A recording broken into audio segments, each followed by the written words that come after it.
네, 여러분 안녕하세요. 캐나다 사는 남자 K사남입니다. 자, 반갑습니다. 자, 오늘은 영어를 어떻게 하면 잘할 수 있을지에 대해서 같이 한번 알아보도록 하겠습니다.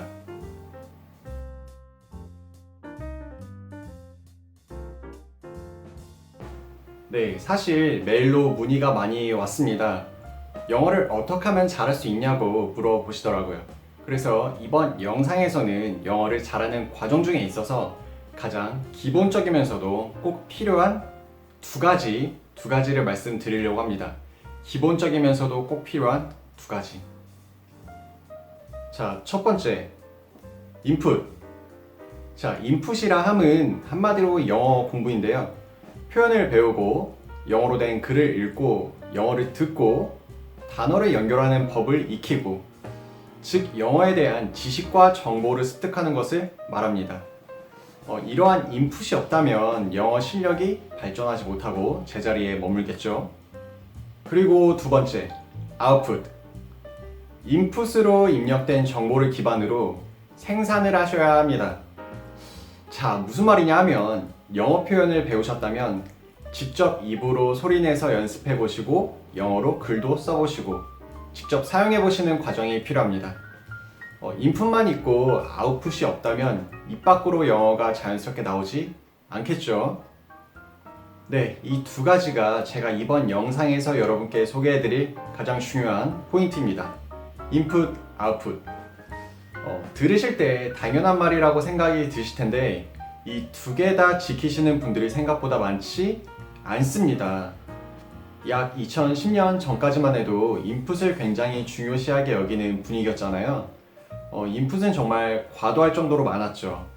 수능을 비롯해서 시험 준비를 위한 문법이나 단어 암기, 독해 등등. 그리고 그 이후로 점점 회화가 중요시되면서 아웃풋에 초점이 맞춰지고 있습니다. 좋은 현상이죠. 기존의 인풋이 많으신 분들은 아웃풋을 늘리면 되죠. 즉 영어에 대한 이해와 지식이 이미 있으신 분들은 영어를 입 밖으로 소리내서 연습하시고 직접 사용하시면 됩니다. 그런데 여기서 애매한 위치가 존재하게 되는데요. 인풋도 아웃풋도 아닌 애매한 위치. 그게 뭘까요?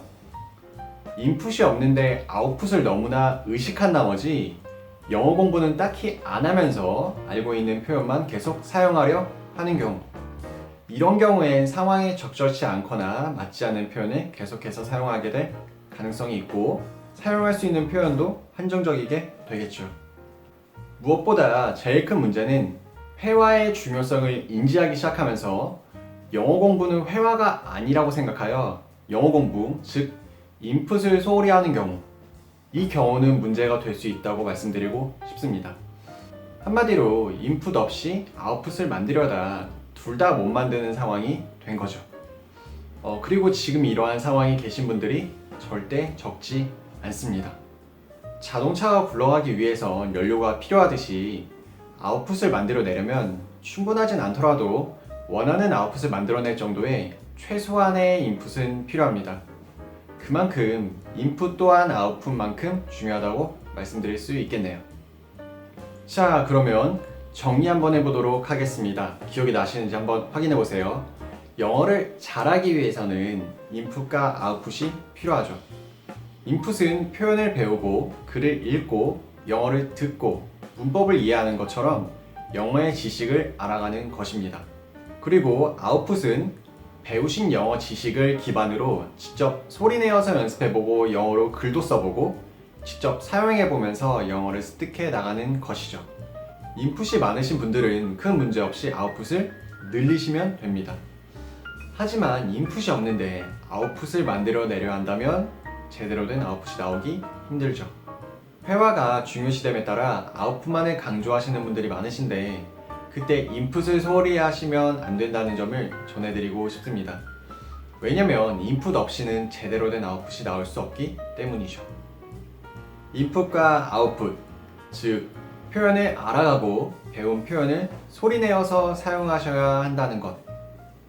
어느 하나 소홀히 할 수 없는 둘 다 중요한 부분입니다. 영어에 대한 지식도 계속 알아가셔야 하고 영어를 직접 소리내어서 연습하시는 것도 계속 하시길 권해드립니다. 자, 이렇게 해서 이번 영상에서는 영어를 잘하는 과정 중에 있어서 가장 기본적이면서도 꼭 필요한 두 가지 인풋과 아웃풋을 소개해 드렸는데요. 들으실 때 이미 느끼셨겠지만 너무나 당연한 얘기입니다. 하지만 알고 있어도 행동이 어렵듯이 이 인풋과 아웃풋 둘 다 쟁취하고 계시는 분들이 생각보다 많지 않습니다.